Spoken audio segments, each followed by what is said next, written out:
use my mind to break the trap, what I do is I allow my enemy to manipulate me on purpose. Everyone's mind is fundamentally fucked. All of it. The number one power you have against these things are trying to take control of your own mind and affecting your own life.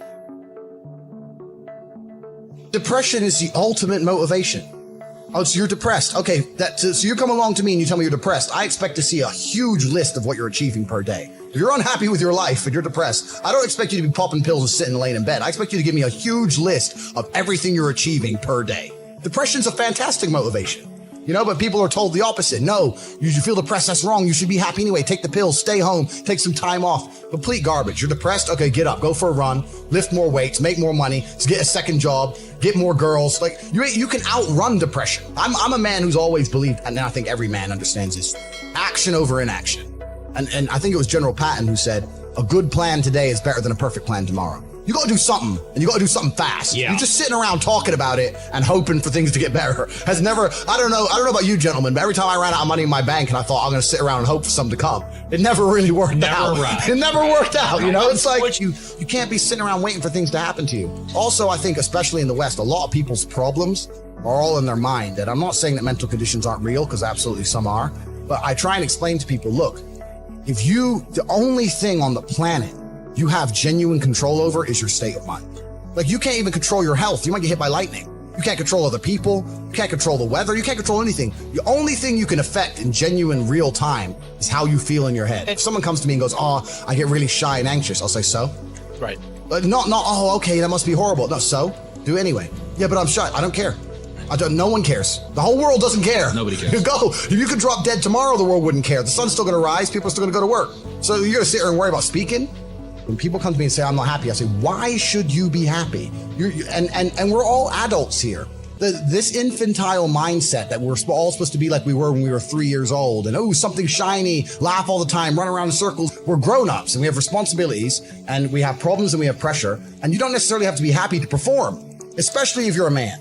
Like women have this, I guess to a degree, they're born lucky. Women have this mindset where people expect women to be happy. Women need to be happy. But as a man, you have a burden of performance. As a man, you shouldn't be waking up going, how do I get happy? As a man, you wake up and say, okay, how do I perform? You know, and happiness will come at the end of the performance anyway. But if your number one goal as a man, if your number one mission in life is just to be happy, that's going to be an extremely vaporous existence, and you're not going to be a man of substance. The men of substance out there are not necessarily happy people. Mike Tyson wasn't happy when he was smashing people's faces in. That's not how you get there. You don't get there being happy. It's just a complete, the whole mindset, the whole idea that, we all need to be happy all the time is the reason you have men on the streets taking drugs, looking for a quick fix because they don't want to do any real work to get any genuine fulfillment. So they end up shooting drugs, running around being fools. Feeling depressed is real. I don't believe depression as a clinical disease is real. I think PTSD is very real. Unfortunately, I have some friends who suffer from that. I know that feeling depressed is real. I believe that the number one power you have against these things are trying to take control of your own mind and affecting your own life. I believe that it's not healthy to hand over all your power and believe that depression is an outside disease that you can't affect. I know that when I've had difficult periods in my life, and also many of my friends, like I've said, suffer from PTSD and been through terrible things.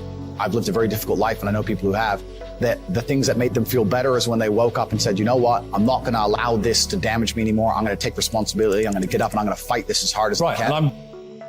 If someone comes to me and says I'm clinically depressed or I feel very, very sad, I would say the first thing you need to do is stop accepting the identity of a clinically depressed person. Stop accepting you have no control over this. And what you need to do is stop identifying that way, and let's work together to try and fight against it. A lot of people who are clinically depressed are suffering with something in their life, and if you fix the problem in their life, perhaps they won't feel depressed anymore. The thousands of people who have emailed me saying, my doctor told me I was clinically depressed and it's a disease that I have got in my brain and I can't be fixed. And I started listening to you and I realized that that's not the case and I can fix my own life, and you're the only person who has ever helped me. I believe feeling depressed is real.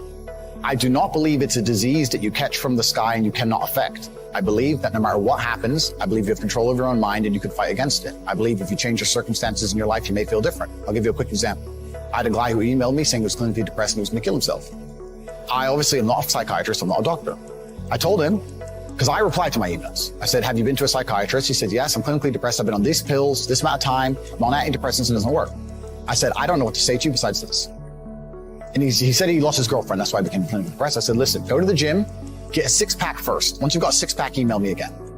If you still feel like killing yourself, I don't know what else to say. I'd say, strong body is a strong mind, go train. He went, he started sending me progress pictures, emailing me him getting in better shape, and eventually got a six-pack. He's now a professional bodybuilder. And he said, I can't believe I was considering that. I feel so much better, etc. The doctor was telling him he was clinically depressed and couldn't cure it. He started taking control of his own life, and now he felt better. That if somebody has depression of any kind, whether it's clinical, whether it exists or not, whether they feel depressed or not, whatever, that taking control of their life, taking personal responsibility and working hard is always going to be the positive. You have to rewire your brain. And the reason your brain needs to be rewired is because anyone who is watching this stream below the age of 30, your brain is already broken. And I'll tell you it's broken. I'll tell you why. Watch your friends when they're on TikTok. How long can they even focus on a video before they have to change? Half a second, a second. Yeah. All of your minds are broken. You can't even focus on anything anymore. Right. You are constantly distracted to the point where you can't even appreciate the good things in your life. You're distracted. Your minds are broken. You need to rewire your mind and resist the slave programming. First thing you have to do is identify it. You have to identify what is happening to you. I use my mind to break the trap. What I do is I allow my enemy to manipulate on purpose. And then I use my mind to break the trap, punish the perpetrators. I will sit on TikTok for a day. I'll just enjoy TikTok. And by the end of the day, I'll watch myself. How quickly I'm looking to be entertained, how little time I give a video, how fucked up I am. And then I'll blink and I'll cure my fucking brain.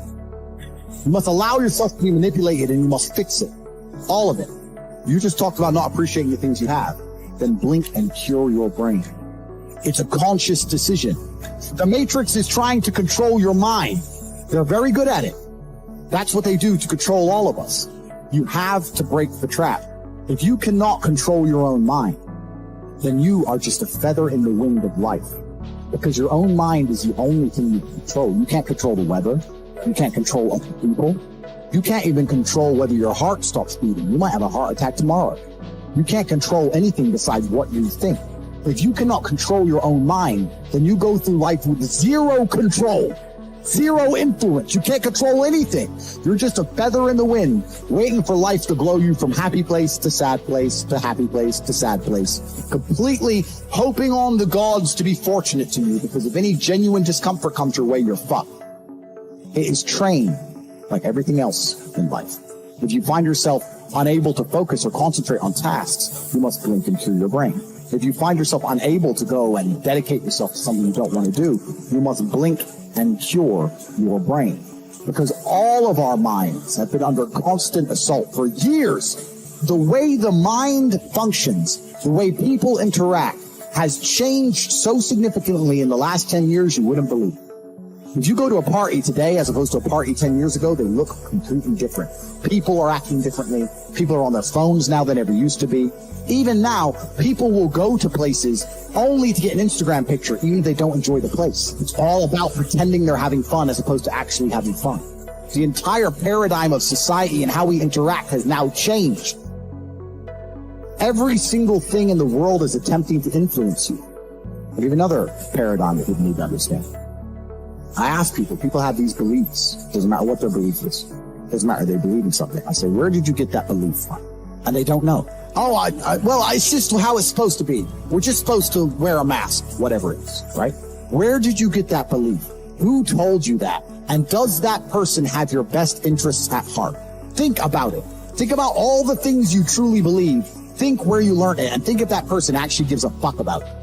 Most people are out here believing things and repeating things that were told to them by people who don't even fucking like them. By their enemies. Because the only thing you should be learning from is personal experience from people who genuinely care about you and love you. Everyone's mind is fundamentally fucked. All of it. Look at me. I'm a guy who decided to conquer social media. I blinked, I cured my brain. I used basic indefatigability. I used perspicacity. I used compendiousness. I used my mind and I focused and I fucking conquered the world in a few short months. It's not difficult. There's just no competition because everybody's fucking distracted. They get distracted by this, distracted by that, watching fucking Netflix, jerking off to Pornhub like fucking jackasses. It's so easy to win. You can control your own mind. It seems that nobody fucking can.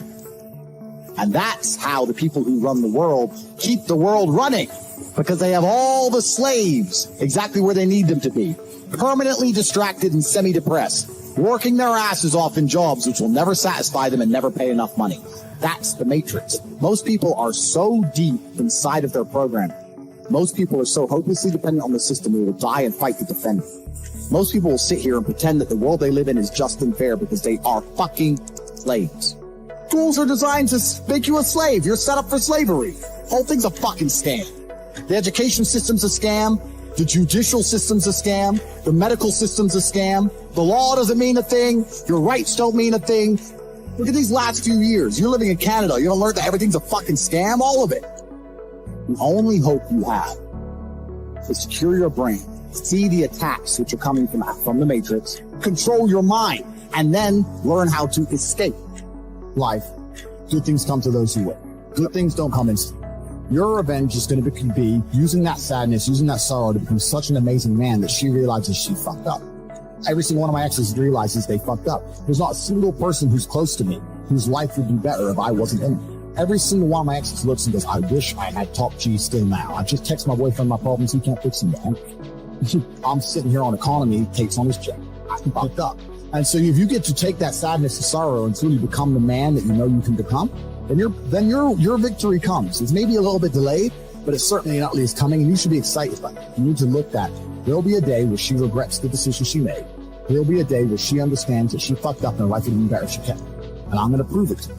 Yeah. So let's do it. You have to go do it. Yep. You have to create the regret, guys. And I think that's the problem. You guys got to understand. You must create the regret. That's right. You nailed it. You have to go and force her. You have to force her to feel regret by the magnitude of your actions.